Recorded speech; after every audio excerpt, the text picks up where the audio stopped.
Umiikot ngayon sa showbiz circle ang isang blind item tungkol sa dalawang bigating kapamilya stars na umano'y sinusungkit ng rival network. Pareho raw A-list at may matitinding following kaya't kapag natuloy ang paglipat, siguradong magiging malaking dagok ito sa kanilang kasalukuyang home network. Ang unang personalidad ay isang aktres na kilala sa kanyang consistent na project at malakas na hatak sa masa. Ilang linggo na rin umano itong hindi napapanood sa regular na programa.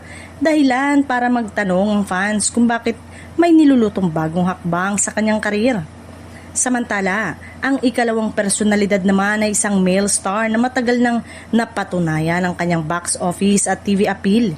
Bagamat visible pa rin ang ilang proyekto, napapabalitang may mga negotiation na raw na nangyayari behind the scene.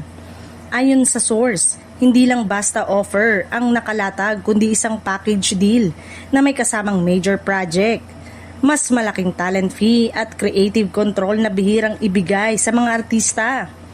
Ito raw ang dahilan kung bakit seryoso ang pag-iisip ng dalawa kung tatanggapin ang alok.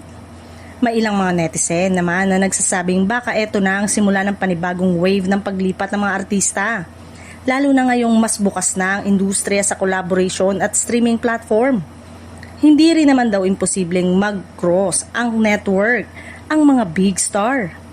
Sa ngayon, nananatiling palaisipan kung sino-sino ang tinutukoy sa blind item na ito. Wala pang kumpirmasyon mula sa alinmang kampo kaya't mas mabuting hintayin ang opisyal na anunsyo.